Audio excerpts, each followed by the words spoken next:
के सामने रख रहा हूं। ये देखिए योगी आदित्यनाथ उत्तर प्रदेश के मुख्यमंत्री जब यहां पर प्रधानमंत्री नरेंद्र मोदी वहां पहुंचे और उज्ज्वला योजना की लाभार्थी के साथ उनके परिजनों के साथ उन्होंने मुलाकात की। मीरा मांझी के परिजनों से मुलाकात की। उज्ज्वला योजना की 10 करोड़वीं लाभार्थी। उसी वक्त योगी आदित्यनाथ बच्चों के बीच पहुंचे और उन्होंने मुलाकात की बच्चों से। अब बच्चों के और उनके बीच में क्या संवाद हुआ इस बारे में बहुत जल्द मैं आपको जानकारी दूंगा, लेकिन उत्तर प्रदेश के मुख्यमंत्री ने इस मौके को और भी खास बना दिया बच्चों के लिए। बच्चों के बीच पहुंचकर उन्होंने बच्चों के साथ बड़े बाल सुलभ तरीके से उनके साथ बातचीत की, उनकी बातों को समझा। अब क्या दोनों के बीच में क्या संवाद हुआ, बच्चों की तरफ से क्या कहा गया और प्रत्युत्तर में योगी आदित्यनाथ ने क्या बातें कहीं, इस बारे में जल्द हम आपको ब्यौरा देंगे। और आज इकबाल अंसारी ने, जो कि आप जानते हैं बाबरी मस्जिद की तरफ से केस लड़ने वाले रहे हैं, उन इकबाल अंसारी ने भी आज प्रधानमंत्री नरेंद्र मोदी पर पुष्प वर्षा की है। तो इकबाल अंसारी का पुष्प वर्षा करना यह दिखाता है कि यहाँ का जो एक बड़ा तबका है माइनॉरिटी से ताल्लुक रखने वाला, वो भी अयोध्या में बन रहे इस विशाल मंदिर के साथ और प्रधानमंत्री नरेंद्र मोदी की उनके विजन, उनकी दृष्टि के साथ खड़ा हुआ है। और इकबाल अंसारी ने भी आज प्रधानमंत्री नरेंद्र मोदी के काफिले पर पुष्प वर्षा की है और इस लिहाज से ये मौका और भी खास हो जाता है। इकबाल अंसारी के इस पुष्प वर्षा पर जाहिर है कुछ लोगों को बाद में सियासत करने का मौका भी मिलेगा। टाइम्स नाउ नवभारत आपको वो भी दिखाएगा कि किस किस तरीके के स्वर सुनने को मिलते हैं, लेकिन फिलहाल ये बहुत सुखद तस्वीर है।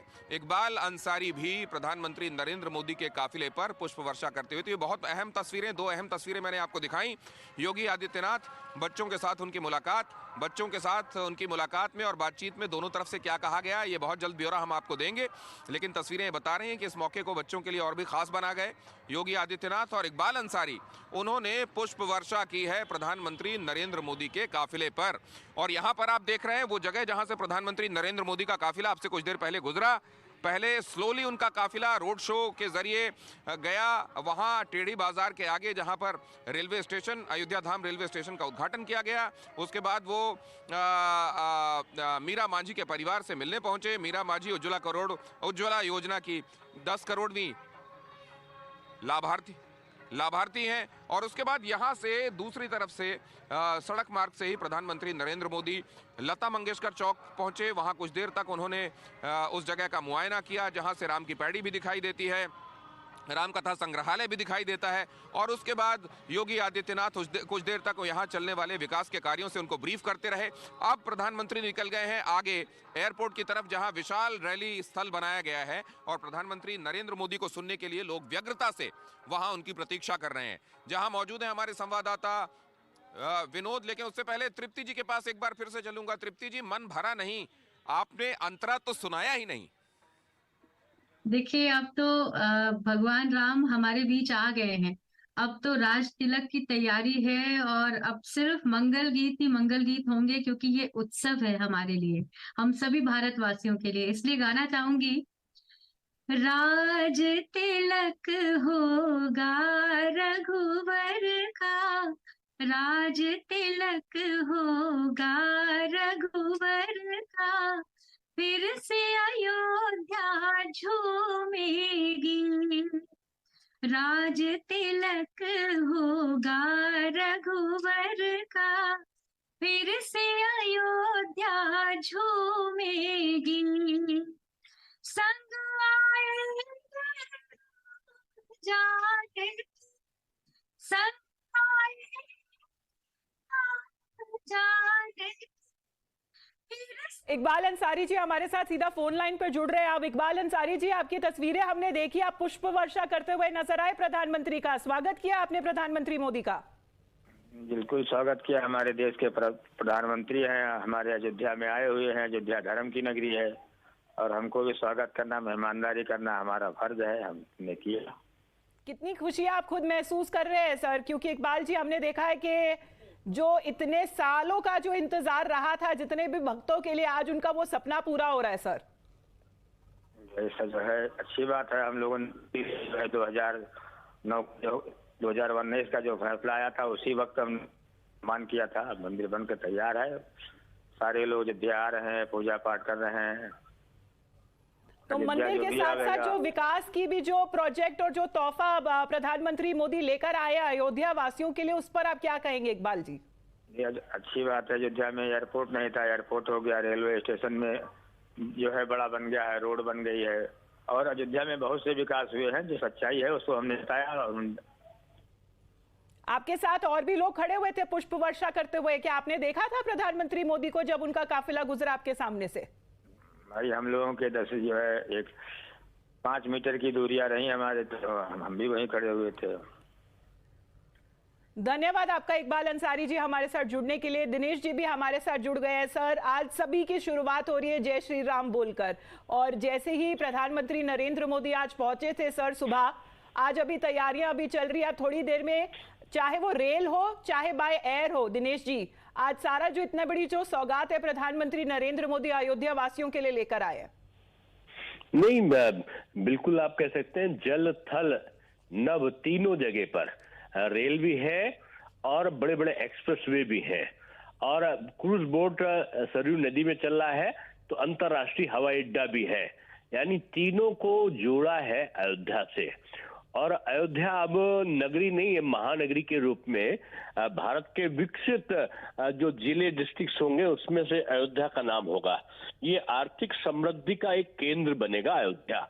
और मैं सोचता हूँ कि ये उत्तर प्रदेश के लिए खासतौर से ये जो अयोध्या और काशी है, ये जो डेवलपमेंट प्रोसेस हुए हैं और जो मथुरा में चल रहा है प्रोसेस, ये यहाँ की आर्थिक समृद्धि का एक मापक यंत्र के रूप में काम करेंगे। और मैं सोचता हूँ कि जल्दी ही जो डेवलपमेंट प्रोसेस है वो पूरा हो रहा है। आज चारों तरफ आपको होटल दिख रहे हैं, आपको चारों तरफ बड़ी बड़ी चौड़े चौड़े एक्सप्रेस सड़कें दिख रही, क्रूज बोट दिख रहा है। धार्मिक पर्यटन की दृष्टि से यहाँ पर 3 लाख लोग लगभग रोज आने वाले हैं। यानी कितना बड़ा एक जमावड़ा, और जमावड़े के साथ आर्थिक जो ट्रांजैक्शन है वो कितना बड़ा अयोध्या में होगा। अब दिवाली मनाना, चलो अयोध्या चले, रामनवमी मनाना, चलो अयोध्या चले, कोई शुभ काम है, चलो अयोध्या चले। यानी अयोध्या, काशी, मथुरा हमारी आर्थिक एक इंजन के रूप में काम करेंगे। तो मैं समझता हूं धार्मिक भावनाओं का भी सम्मान, और जब आर्थिक नियोजन होगा तो उसमें हिंदू भी लगेगा, मुस्लिम भी लगेगा। आज इकबाल अंसारी ने जो स्वागत किया है, मैं समझता हूं कि बहुत अच्छा है। श्री राम जन्मभूमि मंदिर आंदोलन के समय मेरी और इकबाल अंसारी साहब से बात हुआ करती थी। ये एक बड़े सख्त पैरोकार थे बाबरी मस्जिद के, लेकिन ये उदारवादी थे। और ये जब हम लोग से मिलते थे कहते थे आप अयोध्या का डेवलपमेंट करा दो, मैं आपके साथ हूँ। आज मुझे अच्छा लगा कि इन्होंने अयोध्या के डेवलपमेंट की तारीफ करी है। जितना लोगों ने सोचा नहीं था उतना योगी जी और मोदी जी ने करके दिखाया है। जी दिनेश जी, हमारी अभी बात हो ही रही थी इकबाल अंसारी जी से, वो कह रहे थे और वो स्वागत कर रहे थे और खुद ही खड़े हुए थे वहां पे जहां प्रधानमंत्री का काफिला गुजर रहा था, तो पुष्प वर्षा करते हुए नजर आ रहे थे इकबाल अंसारी जी। लेकिन दिनेश जी ये अद्वितीय है सर, अगर ये इसे देखा जाए कि चाहे हमारा जो ट्रेडिशन हो, रिलीजन हो, कल्चरल हो, उसके साथ मॉडर्न फैसिलिटीज को जोड़कर जिस तरीके से अयोध्या का जो डेवलपमेंट हुआ है और इतने कम समय में हुआ है सर, ये वाकई काबिले तारीफ है। देखिए कि मॉडर्न सिटी जिसमें टाउनशिप अभी तैयार हो रहा है, एक मॉडर्न सिटी जिसके सीवरेज से लेकर और जिसकी कनेक्टिविटी तक की पूरी एक कार्य योजना तैयार हुई है। मोदी है तो संभव है। ये मैंने जब महापौर था तब मैंने देखा था, गांधीनगर में उन्होंने मुझे कीनोट एड्रेस के लिए बुलाया था। उसमें नेशनल मेयर कॉन्फ्रेंस चल रहा था, उसमें मुझे कीनोट एड्रेस इंफ्रास्ट्रक्चर पर देना था। तो मैं वहां जब पहुंचा तो देखकर अचंभित रह गया कि मात्र 3 से 4 महीने में इतना बड़ा 10,000 लोगों के बैठने वाला वो हॉल बन के तैयार हुआ था, जो महात्मा मंदिर करके गांधीनगर में। तब से मुझे लगता है कि टाइम, टेक्नोलॉजी और एक तरीके से जो काम करने की एक प्रवृत्ति है, उसमें मोदी जी का कोई जोड़ नहीं है।